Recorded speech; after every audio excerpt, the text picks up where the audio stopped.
Most entrepreneurs panic in December. They're trying to close out client work, finish projects, send gifts, write year-end emails, plan for next year, prepare for the holidays, and somehow rest and recharge.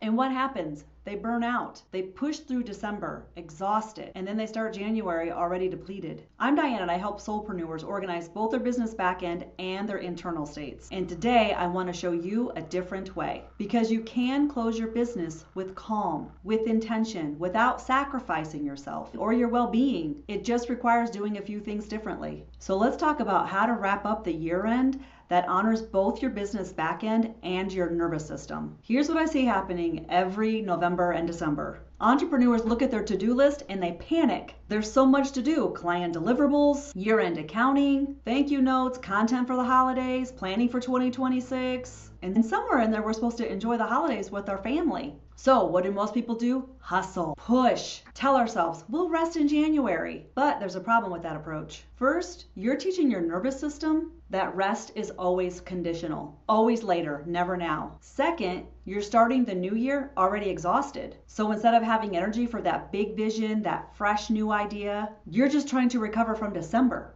And third, you miss the actual point of this season. Reflection, gratitude, closure, rest. There's a softer way, and it starts with understanding how to close out your year well. Not about doing everything or about doing all the things. It's about doing the right things. I want to share with you what I call the Gentle Closeout Framework. It's 4 areas of focus that will help you wrap up your year end without the burnout. First one is client work. This is where most people stress themselves out, feeling like they have to finish everything. But here's what I'd like to offer you instead. Look at your current client commitments. What absolutely must be done by December 31st? Write that down. Now, what can naturally roll into January? Be honest, because the truth is, not everything needs to be done right now. Most things can wait. Here's a decision matrix to help you. If it's time sensitive and you promised it by the year end, prioritize it. If it's important but not urgent, schedule it for early January. If it's something you feel like you should finish, but no one's actually waiting for it,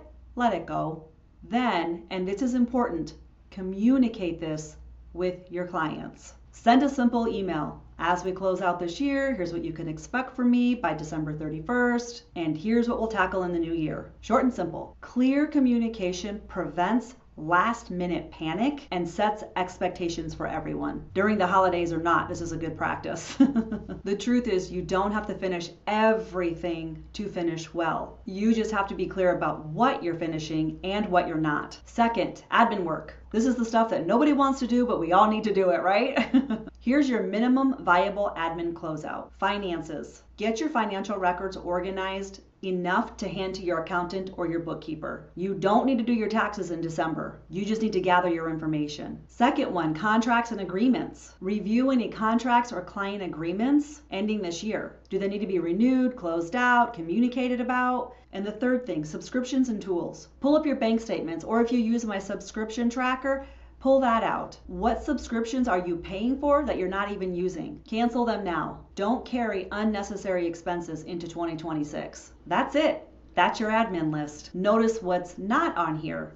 Creating and perfecting a filing system, organizing every receipt from the year, or deep diving into analytics. Those things are nice to do, but they're not required to finish well. Don't let perfectionism keep you from completing what actually matters. Third, and this is the part that most people skip, gratitude and closure. What if we marked the end of the year in a way that feels meaningful? Not rushed, not another task to do to check off. And here's what this could look like. Send thank you notes to your favorite clients. Not all of them, just the ones that made your year extra special. A simple, heartfelt message. Maybe you could do some reflection on what worked really well for you this year. What brought you joy? What do you want more of in 2026? And here's the one that I think matters the most.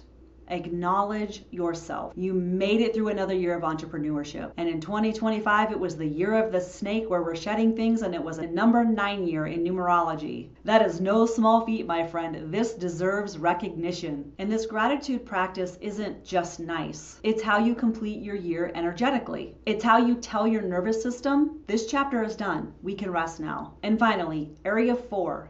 Boundaries. You get to decide right now when you're actually off. Not kind of off, not I'll check email just once a day, actually off. Pick your dates. Maybe it's December 23rd through January 2nd. Maybe it's just a couple of days. You get to decide that. Whatever works for you, just pick it. Then communicate it. Email autoresponder, social media if you use that. Let your clients know. And here's the most important part of that. Honor it. Don't just quickly answer emails. Don't just check in on that project. Don't renegotiate with yourself whether this one thing counts as work. Your business will survive without you for a week. What won't survive is you running yourself into the ground every December because you can't give yourself permission to stop. Rest isn't a reward that you receive after finishing everything. Rest is a strategy. It's how you stay sustainable. It's a non-negotiable. Here's what I've learned after years of doing this work. The way you close out your year end sets the tone for how you begin your new year. So if you close out stressed, depleted, and rushing, you're going to start January the same way. You'll tell yourself, oh, I'll catch up in January, but you never quite do. But if you close out with intention, with boundaries, with gratitude, you start the new year with space, with energy, with the capacity to actually create what it is that you want to create. This isn't just about productivity. It's about how you want to live, how you want to run your business, whether you want to hold something that depletes you or something that sustains you. You get to choose. So here's my invitation. Take an hour this week and plan your closeout with intention. Look at those 4 areas: client, admin, gratitude, boundaries, and decide what you're committing to, what has to be done, what can wait, when are you actually off. Write it down. Put it on a calendar, communicate it to the people who need to know. If you're sitting there thinking, Diane, I don't even know where to start. My back end is so chaotic, I can't even see what needs closing out.